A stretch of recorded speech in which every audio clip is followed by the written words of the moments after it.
Mirror, mirror on the wall, who's the fairest of them all? Well, I tell you what, before you get out of here today, I think you're going to know the answer. You may even think you know the answer before we go into this thing. But you know what? Stay with me because you're going to like where this goes. Let's just roll that beautiful intro. Here we go. This is Digital Perspectives with Brad Kimes. Subscribe for new content notifications. Now, here's Brad Kimes. Come on in. Welcome back to the show. You can follow me on Twitter at BackUpBradleyAbove, and everything that we're talking about here, 1.5 trillion plus for the cryptocurrency market cap collectively. That number is way off, and that's why we're seeing a sea of red out here today. And we have some regulation talk, some legislative talk, international legislation talk. We hear all kinds of talk about cryptocurrencies. Reminder that today is the start of the 47th G7 meeting, and digital currencies is absolutely on the table, as well as central bank digital currencies known as CBDCs. Let's quickly get to this. We have a lot to go over today. Let's just take a look at where we are right now. We're at 86 cents, 0.8690. We're ranging between 84 cents on the low and 88 cents on the high. Now, we are going to hear from Coins Kid today, who's an amazing technical analyst out here. And if for some strange reason you're not following him, I highly suggest that you do. Okay, now, before we get out of here, I will tell you that there is a $3.89 XRP waiting for us. And I'm waiting for it and so much more. We're going to get into it in just a few minutes. But first, let's take a look at some of this news. This is fantastic right here. Guys, Clinton Donnelly is the foremost tax authority. He is the crypto tax fixer, and you can follow him and sign up and become a member for his services at cryptotaxaudit.com. He is going to address the issue of tax implications for the Spark token airdrop, because it is a different way of doing an airdrop than we've really seen before. I am very excited for this. This is exciting. Clinton, thank you so much. I cannot wait for this. I'm going to blow this up. Let's get as many people to this event as possible. Remember, if you want to become a member, click the link in the description below. We're going to get the answer to the tax implication here, and we all need it. And I tell you, there's been a lot of people being jerks out here just because you ask a simple question. And the truth of it is, it's like, I've got investments. You've got investments. We deserve to have the answers. And that's what I think we're going to get. Michael Arrington's crypto venture capital firm, Arrington Capital Management, is launching $100 million fund for bets on projects building on the Algorand blockchain. Come on in. I'm excited about this because Michael Arrington's excited about this. I'm excited about this because I have Algorand in our portfolio. I don't have as much as he does, obviously, but I'm excited nonetheless. This is not financial advice, but I was excited to hear the news. 270 million XRP shifted by top crypto exchanges as Ripple keeps moving XRP to China. What's going on here? What is going on here?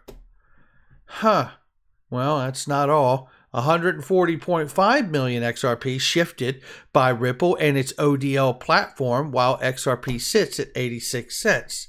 Where's all this stuff going? Where's it all going? We know U.S. retailers ain't buying it all because they're restricted more than they ever have been.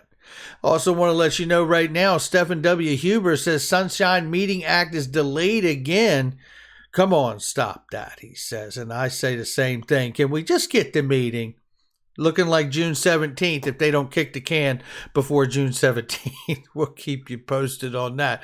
By the way, if there's a hearing today, which I thought there was some kind of a hearing with the SEC and Ripple, I have not found any information for a telephonic call for the public to tune in. So we'll see what goes on with that.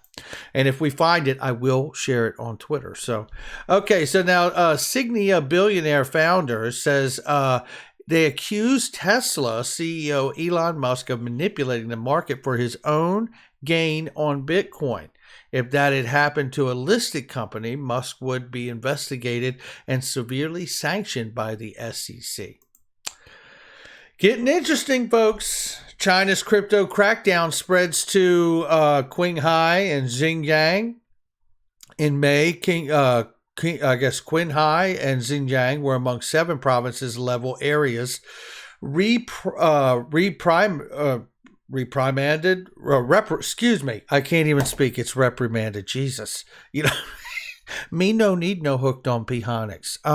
So anyway, level areas reprimanded by several central government for failing to control their energy intensity levels during first quarter of the year. I must say, if you didn't know that I don't edit my shows, you certainly do now, don't you? That's the kind of low budget stuff you can expect around here. China's cryptocurrency crackdown, this is for Bond Crypto, is amazing, intensifies with 1,000 arrests for more money laundering this week. This is the 5th wave of nationwide crackdown on money laundering activities related to the telecom fraud in China called Operation Card Breaking. You know, look, I tell you, kudos to China. I mean, China has really been full court press here with the Bitcoin and manipulation and money laundering arrests. They've been going for it. Something is coming. That's the feeling I got. I can tell you that. Looking here, Netherlands is chiming in on the whole we should ban Bitcoin business, says government think tank chief, I can't say his name, before the inevitable crash happens. According to some estimates, around 700,000 people in the Netherlands are currently invested in cryptocurrencies. And notice they're saying Bitcoin. They're really poking at Bitcoin here. And now we also know this. We also know that while all that bad news has been happening and suggested, we also know that El Salvador has said, and they have approved that they are going to make Bitcoin considered legal tender for their citizens in their country. Now, there is some fallout to this, and the IMF says, hold on a second here. You know, this has some implications on the economic side and the legal concerns by El Salvador moving to make Bitcoin a parallel legal tender, further clouding the outlook for the IMF-backed program and widening spreads on the country's bonds. In this article, and I'm not going to read it to you so you can breathe a sigh of relief, it really discusses the implications of the loans and things and the spread on the loans as it did in the caption on the tweet. But I've told people, we've played here the clip where, Brad Garlinghouse is sitting on stage with Ross Lacow from the IMF at the time in 2018, when they are asked if the IMF will hold cryptocurrencies. And he said at that time, the legal structure was as such that a country would have to adopt a cryptocurrency as legal tender in order for the IMF to participate in those assets and take a position. Well, technically, that's happened. What I find interesting is that are we talking about crypto or are we talking about bridge assets? This is a PDF that we covered in August of last year, 2020, almost a year ago. And the reality is that the IMF through this entire document is pointing to FSOC, distributed ledger technology-based platforms. They break down how Visa, considering itself a global payment system, RippleNet is designed as a wholesale payment system without being subject to payment-specific requirements as Visa or other requirements posed by banks. There is, however, some limited scrutiny by FinCEN, the Federal Reserve. There's no dedicated regulatory regime for these new types of digital services. This is why I always point out FSOC, right? And I was pointing it out before this document was available, but I mean, this just supports the whole idea of what I talk about here, is that it says card payment schemes are not considered to be retail payment infrastructures and have not been designated as systemically important by FSOC, which is a regulatory body connected to the Treasury, right? The Financial Stability Oversight Council. The point here for me is really pretty simple. The verbiage that's being used is about crypto and cryptocurrencies. The very idea that SEC is suing Ripple over whether it's a security or not seems to set that is the right path that we should be on. And we have to go that path, as scary as it is. But I feel like Bitcoin being adopted as a legal tender just puts crosshairs on Bitcoin. But it also becomes a catalyst for the IMF to participate in something like XRP. It opens that door because ultimately, I don't believe XRP to be a cryptocurrency. Ultimately, I believe XRP to be a currency. And the truth is, it could be a convertible virtual currency, so it does not challenge the legal tender status of government money around the world. I think this is what the central banks and governments and countries want around the world. They want something they can use as a bridge asset, but will not compete with their own country dollars. Now, that just makes sense. And when you understand what Ripple has built with like RippleNet, right, and how the ledger can be used to settle liquidity or dollar-to-dollar liquidity, or you could bring in a neutral bridge asset, and none of that threatens the current existence of the money of the world. And that's the problem with something like Bitcoin, isn't it? So at the end of the day, we have to remember there's big trials happening around the world, and this is one of them. The Bank of France and Swiss National Bank to trial CBDCs. The trial will focus on wholesale lending and oppose to day-to-day public use. France and Switzerland joined several other countries in the race to develop a central bank digital currency. Again, this wholesale back end just reminds me of the World Economic Forum Policymaker Toolkit and how they expressed that XRP and JPM coin could work in the wholesale back end for inter and intra-bank payments and settlement. Now, the article does not say Ripple or XRP Ledger, but we understand that this is moving towards that place. And the reality is, at some point, I think they're going to have to say it to us. Because here's a reality here. Just digitizing central bank digital currencies, just digitizing the paper dollars in your wallet and my wallet doesn't solve the problem we have. There's been a pandemic. There was a liquidity crisis before that, a global shutdown of the economy. What's needed now is a new asset that can have its own value, that they can't print money to make the value for, making it a real asset of money, a real money, right? Because if you print to create it, you didn't create anything. But the reality here for me is that they need a bridge asset for two reasons. One, because the daily payment flows that move on that network, which will be the XRP ledger, will really push the value of the token. And that's how the price of the token is represented by the value of volume of utility and payment flows moving across the network.